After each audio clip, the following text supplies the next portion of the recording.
Alright, so welcome to the next part of our multi-part series on how to use Power and Workflow.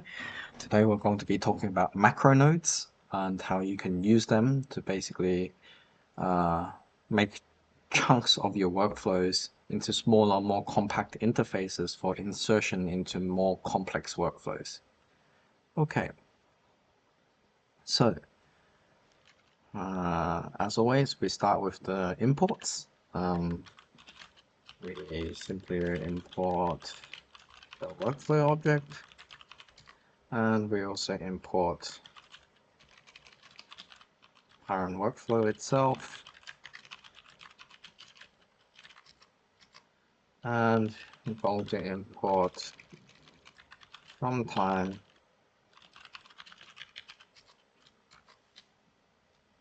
sleep. Okay, so now what we're going to do is we're going to insert our hook store nodes.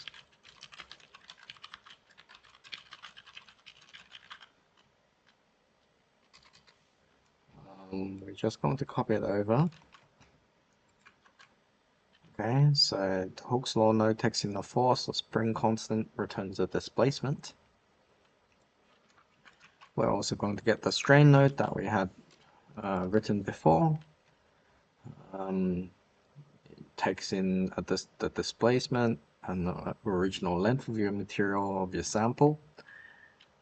And we're also going to insert one extra one, which is the compute stress. So I'm going to write that now.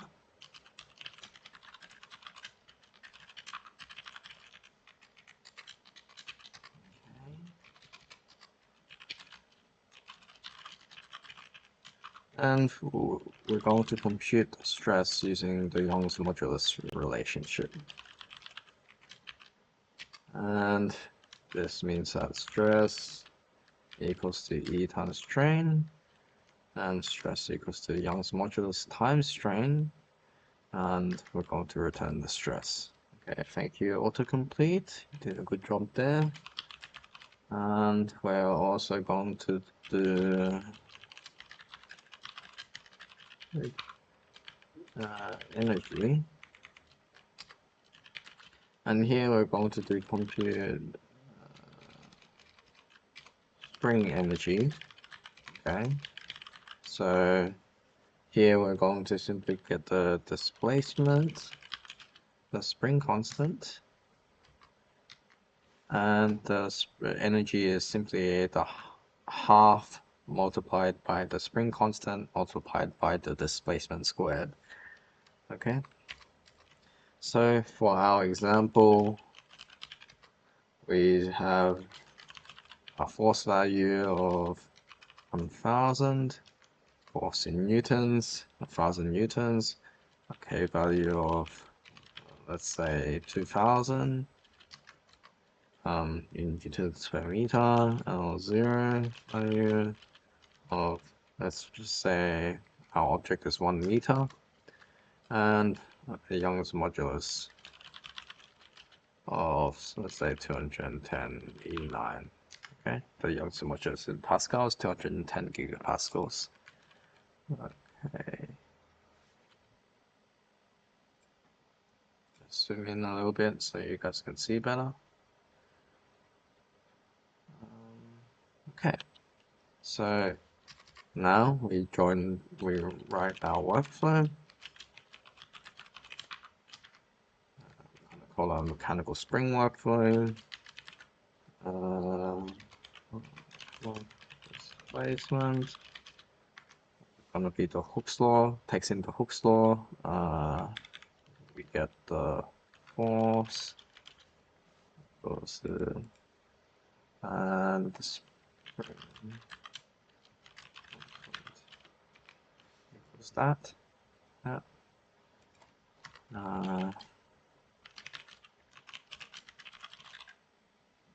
And we're going to, yep, that's correct. Thank you, autocomplete.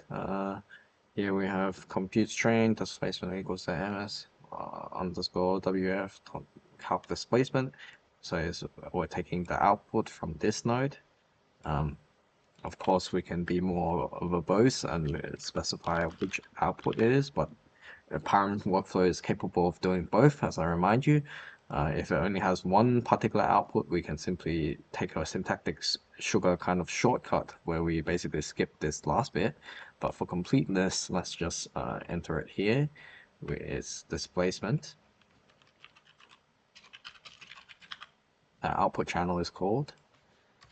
Okay, and we're going to calculate the stress. Yeah, that's also correct. And we're going to calculate the spring energy with this. Okay, we're gonna take into this the displacement that we calculated earlier from here,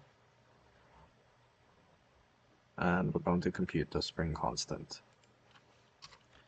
And after all this is done, we can run it, and we get these values. Yeah.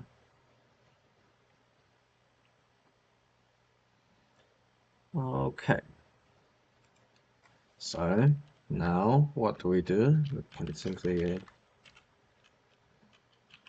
look at the graph and what we did. We can zoom out a little bit. Okay.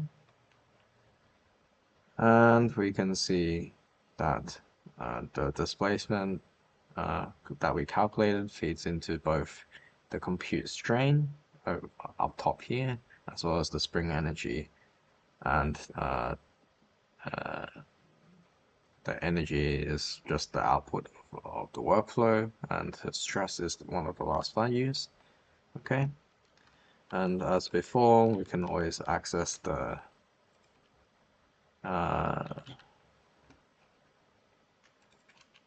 values like so.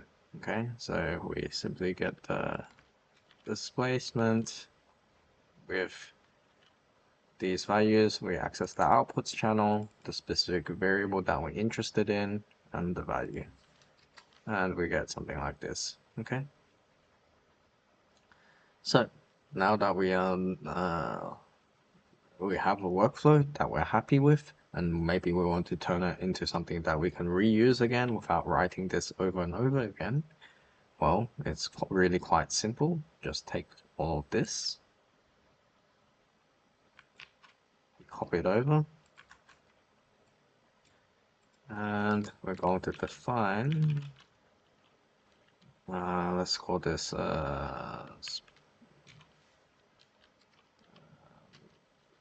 mechanical spring workflow. Yeah. And we're going to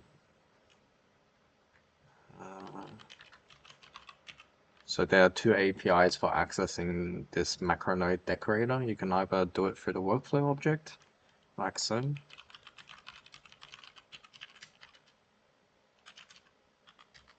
Okay. Or you can also do it via parent workflow.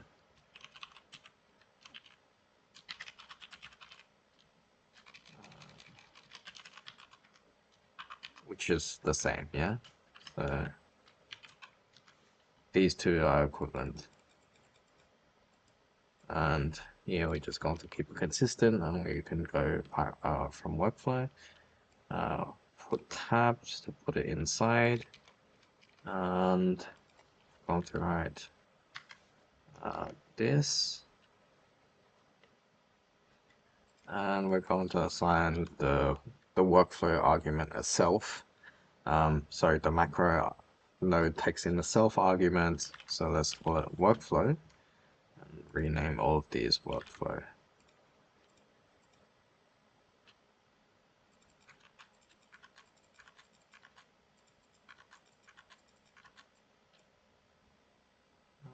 Okay. And now we have to choose which values we care to return. Here we would just like to return everything. So if we want to return everything, we probably want to return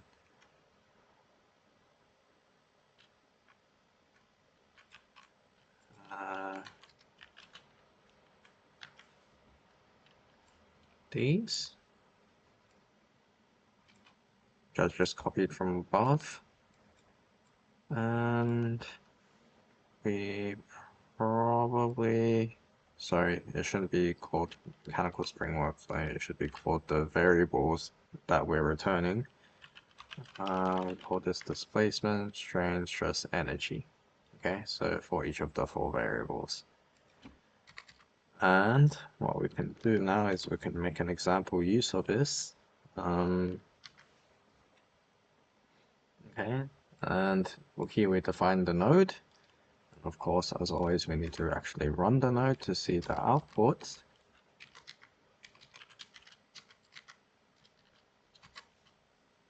And that's what we get. Okay, so it works as we expect.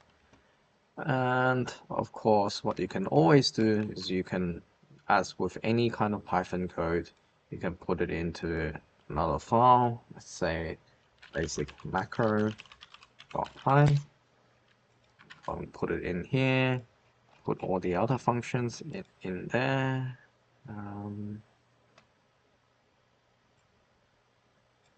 Let's see these in here. Make sure that we have a proper import.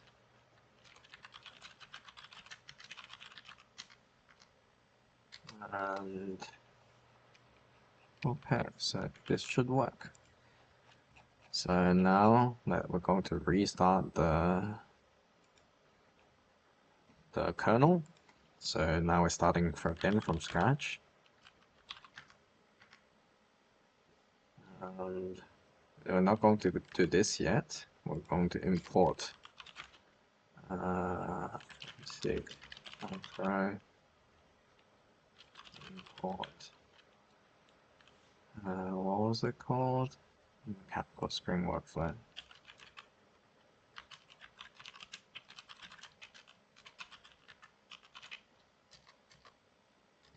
Okay.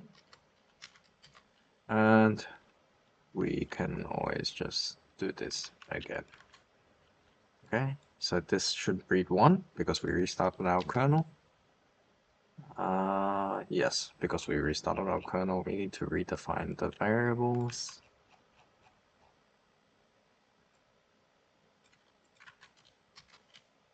And we get exactly what we'd expect. Okay, so that's how you reuse code with Python workflow. And of course you can, it behaves exactly the same as you would expect. Okay. So this is from our failed run because of our undefined variables done earlier. Yeah. So that's that. And of course, you can always insert this individual node into an actual workflow now by saying, okay, I want mechanical spring workflow, mechanical spring workflow, and run. We haven't defined it, of course. Import it, and we get this. And of course, if we now draw this workflow, it shows this as one giant macro node. Okay, and of course, you can always look into the macro node itself by drawing the macro node by specifying the specific macro. Okay, and we're going to draw, and we can see what's happening inside the macro node. Okay. So now that we're done here, there are a few pitfalls that I want to advise you against for very common mistakes in macro nodes. In macro nodes, what you cannot do is do on-the-fly changes to your variables in between nodes. Okay, so something like this, right? If you want to turn it into an integer, zoom in again just so that you can see. It will not work, okay? So this will break, and I'll show you why it breaks. In essence, what every single input into a node must be the direct output of another node. You are not allowed to do any Pythonic transformations of the variables on the fly. You must do them as part of a node. So if you want to turn this into an integer, you will have to have another node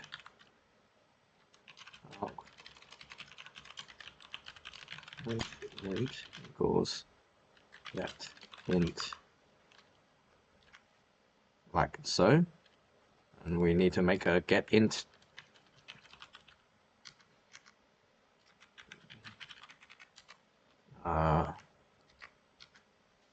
node and then do it. Okay, so do not do on-the-fly transformations. For example, you cannot also change like into a list or like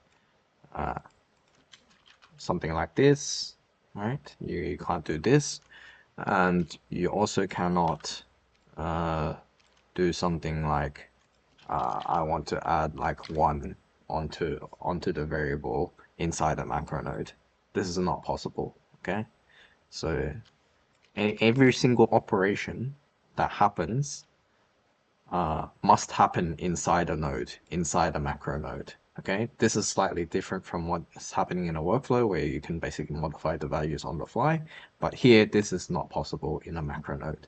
Okay, everything must happen as a direct input and output from another node. Okay, apart from the initial specified flags. Okay. Okay, so one other thing is that you cannot use the same name for an argument as a attachment to the workflow inside the node. So let's say I have something like, okay, some value here, right? I cannot have some value equals get some value. Okay, this is you absolutely cannot do this, and the reason is because the macro node creates an object to attach it to itself via these flags. Okay, and if there's a namespace clash inside the macro node, it will error out. Okay, so just to give you an example. Okay, should not delete it.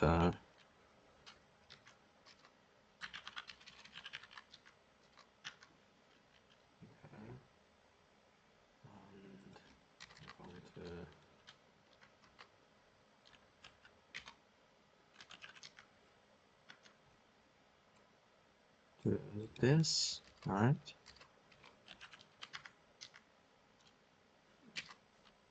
And it will error out.